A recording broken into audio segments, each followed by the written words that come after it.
জি বাংলার ইচ্ছে পুতুল ধারাবাহিকে চলছে দর্শকদের মনের মতো এপিসোড। যতই মেঘ আর নীলের সম্পর্ক ডিভোর্সের দিকে এগোক না কেন, দর্শকরা চেয়েছিলেন মেঘ আর নীলের মিল হোক, আর সেই সম্ভাবনায় সফল হতে চলেছে।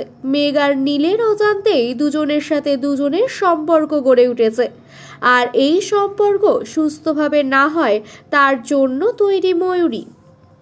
এদিনের পর্বে দেখা যায় মেঘের গায়ে হলুদের দিন গিনি আর যিশু মেঘের বাড়ি উপস্থিত হয়।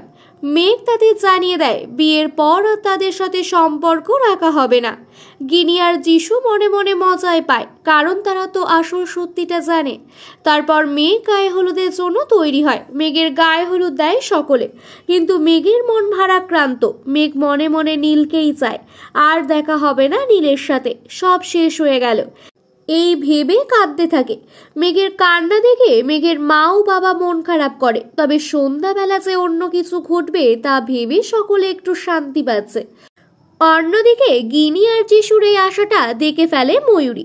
ময়ূরীর এটা দেখে সন্দেহ হয়, মেঘের সাথে কি নীলেরই বিয়ে হচ্ছে। সঙ্গে সঙ্গেই রূপকে ফোন করে জানায়। রূপ ময়ূরীকে একটা প্ল্যান দেয় মেঘকে শেষ করে দেওয়ার। ময়ূরীকে রূপ এমন একটা বন্দুক দেবে যেটার গুলির কোনো আওয়াজ নেই, আর সেটা দিয়েই মেঘ শেষ হয়ে যাবে। এটা শুনে ভয় পেয়ে যায় ময়ূরী। এরপরে কি হতে চলেছে সেটাই দেখার। মেঘের কি বিয়েটা সুস্থভাবে সম্পন্ন হবে, নাকি আবার কোনো খারাপ কিছু হবে সেটাই দেখার। তবে গুঞ্জন শোনা গিয়েছিল কোনো বাধা বিঘ্ন হবে না, সুস্থভাবেই সম্পন্ন হবে। আগামী এপিসোডগুলোতে চোখ রাখুন আর দেখতে থাকুন কি ঘটছে।